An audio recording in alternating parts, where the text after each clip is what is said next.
So hi everyone, thank you for having me here today, and thank you to the RePost team for the organization, and Matt and Mark, that was a great presentation, so thank you. I was fortunate enough to also participate last year and the year before that in different incarnations of this event, so I'm excited to be here as always. So I'm just going to give a rapid fire anecdotal sort of context for the discussion later, a little bit about myself, and briefly to introduce my own work. I'd like to discuss methodology experiments and the idea of an architecture of participation. So this on the screen here is an image of I think the momentum that was created from my thesis work. It's a vector map of any sort of travel or work placements that I did in the 5 years after my thesis. So I've broken the presentation down into 3 chapters, which all sort of occur on nodes of the vector map. The first is thesis, followed by architectural research and exhibition, and then lastly, professional practice. So just a little bit about my thesis. It explored the intersection of Aboriginal and non-Aboriginal contested spaces, politics and cultures in Canada. So the reserve system was created, as you know, by the Indian Act and pushed Indigenous populations outside of the boundaries of cities. So this is a map of my thesis site. You can probably recognize the island of Montreal, and then the gray-toned triangle at the bottom of the screen is the Mohawk Reserve of Ganawake. So right here. So it has a population of 8,000 and is also the focus of billion-dollar land claims disputes. So these are a few images of the reserve itself and the infrastructure that occupies expropriated land for Crown projects. So the largest imposed infrastructure in Ganawake is the St. Lawrence Seaway, which is shown in this photograph under construction in the 1950s. And this existed between the St. Lawrence River and the reserve of Ganawake. And so what my thesis proposed is that in this area of cultural, political, territorial intersection, that architecture could act as a form of land claims agreement and reappropriate some of the land that was destroyed by the creation of the seaway. And so I started off with historical mapping analyses, analyzing how the limits and bounds of Ganawake have evolved over time, from the land being bequeathed by Louis XIV during French colonization, and then exploded up into 2008, where the land mass has actually decreased for the reserve by to about 70% of its original size. And so the program of my thesis was composed of 3 elements. It was a ferry terminal, a media gallery, and a bridge. So in the end, I thought that my thesis was trying to be anonymous and utilitarian. I spent a lot of time with the Mohawk people and on the reserve itself, and also on the infrastructure that weaves its way through the site.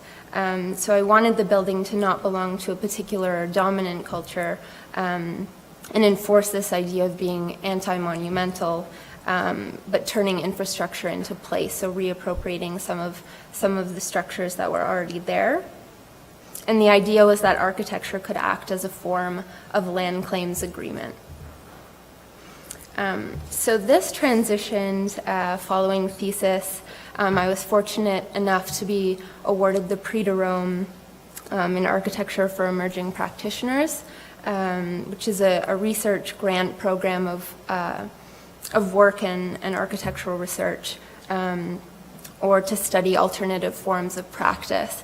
And so this allowed me to spend a year in Oslo, Norway, which was amazing, as a programs coordinator for 0047, which is the name of a gallery in the industrial part of the city near the waterfront, sort of near Snehada's Opera House. And 0047, which is the country code of Norway, is a not-for-profit organization, so it's part think tank, part gallery, and it explores architectural research, production, and exhibition. So I guess for comparison, it's similar to the storefront for art and architecture in New York. It's very forward-thinking, progressive, theory-driven, and very public. Almost every Friday we were having a public event to bring people in, and I have to say the gallery culture in Norway is very popular, so it was a great place to be working. So the gallery itself occupies a former dairy factory. It's the largest dairy company in Norway. It's called Tine, and they've since moved to larger facilities, but it's a reappropriated, amazing industrial space. So it has combined program areas for exhibition, workshops, screenings, parties, studios, and offices, and I think similar to what Matthew and Mark were talking about, it's a very intercollaborative, interdisciplinary workspace where there are graphic designers, offices for businesses, for graphic output, photographers, architectural firms in a more traditional sense, and so it was very collaborative. So I think it was an interesting introduction for me as to the topic of architecture or curatorial architecture, which maybe doesn't have such prominence in Canada as it does in Europe. But our first project was developed by architects from N Office in Berlin, and it was called Space Station. So we built this in our exhibition space. And it was a forum to discuss models of production and display. And so it evolved into a series of 3-week residencies for artists that would come in. We had printmakers, musicians, the architects from N Office actually lived there for 3 weeks. And then you can see the final image on the right. We actually put our offices in the little pods, so we worked there for 3 weeks as well. So this morphed into a more permanent, longer-term artist in residency program in the gallery, a more permanent installation. We also worked to curate large-scale public events to engage the public. It was Oslo's Year of Architecture, so it was their centennial anniversary of NAL, which is their Norwegian Association of Architects. And we also were the organizers of Europan Norway, so we hosted the entire Europan forum that year. And we were heavily involved in publishing literature.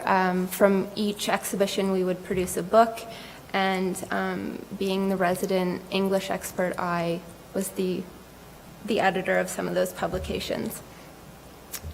And this is just a photo of part of the studio space. So 0047's diverse programming, they would have so many people coming in and out of the exhibition space, and they're also very good at convincing international artists to come there because of the funding. They have a generous endowment from the Norwegian Arts Council because of all their oil money.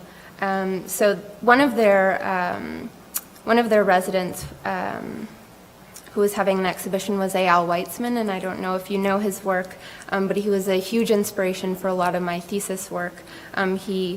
He very critically discusses the Israel-Palestine conflict and the spatial implications of that. And so I was invited by Eyal to participate. I took this summer off. Most people take the summer off in Norway, at least 2 months. And so in the summer of 2011, I participated as an architect in residence with DAR, which is the Decolonizing Architecture Art Residency. And so Eyal was there, and there are 2 other directors. One is Palestinian, Eyal is Israeli, and there's also an Italian partner. And so it's an art and architecture collective and residency program that's based in Beit Sahur, so it's in the West Bank. And you sort of live and work with a bunch of different roommates that are either PhDs or architects or anthropologists or curators, and you try to tackle with a lot of delicacy some of the spatial problems that exist in this region. So the year that I participated, there were 10 of us living in an apartment above a daycare outside Bethlehem, and this was the view from our apartment. So we attempted to navigate this really complex socio-political territory of conflict, and we, in the end, proposed the subversion and reuse of the existing infrastructure of a colonial occupation. So the works combine collective learning, spatial discourse, and interventions. And the project was entitled, for our year, Common Assembly. And the site was the abandoned Palestinian parliament, which began construction after the Oslo Accord, but was since abandoned. So the site was just outside Jerusalem, in East Jerusalem, adjacent the boundary, the barrier wall. And this was the building in question. So this was the Palestinian parliament that was partially constructed and then abandoned, because as you can see, the Jerusalem line runs right through it. So it's actually spatially half in the West Bank and half in Israel. So we wanted to exploit the condition of straddling both worlds. And this is a view on the left of the Palestinian parliament itself, and then you can see its adjacency to the barrier wall on the right. So we did a lot of mapping exercises, a lot of measurements to figure out how exactly this bifurcated the building. And in the end, one of our more subtle interventions that we were allowed to do was the actual cleaning of the line. So because the Parliament building is abandoned, it's only home to pigeons, and so we wanted to make physical this boundary, and because the boundary was drawn in pencil at 1 to 20,000 scale, it does actually have a thickness, so this represents the thickness of that line itself. And so this propelled itself into a series of exhibitions. The first was at the Art Center in Neuchâtel, and the curator actually came to spend 2 of the 6 weeks with us in the West Bank. And then the second exhibition was at Nottingham Contemporary, and the idea was that it could bring a piece of the Parliament to the diaspora, or to create an accessible space for anyone who wanted to see it. And so just to wrap up, I'm also an architect at KPMB. I've been there since I graduated, so in 2009. It's been about 6 years, and I've had the opportunity to work on a number of amazing projects at the office. This was the first one that I was thrown into as a student, actually, and it was an installation for the Luminato Festival in Toronto, and so we occupied Dundas Square with a series of inflated LED illuminated balloons, and we worked with Blackwell Engineering, and it was Tom Payne from our firm who was leading this initiative, but they would have a bunch of public events from Luminato under this canopy. I also worked, just to bring up Waterloo, I worked on the Quantum Nano Center on the main campus here. I did a lot of the construction administration work, which was really interesting on a highly technical lab building. The George Brown College Waterfront Health Sciences campus, which was one of the first initiatives, one of the first built initiatives that Waterfront Toronto implemented as part of their multi-billion-dollar post-industrial waterfront revitalization campaign.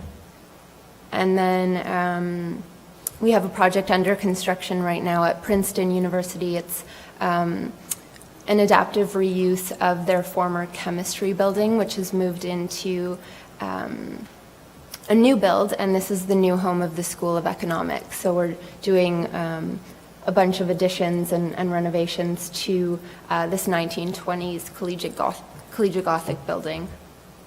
And then finally, I was just named project architect for a biodome building at Assiniboine Park in Winnipeg. We're just in concept design now, so I don't have any images to show you. But looking forward to the discussion.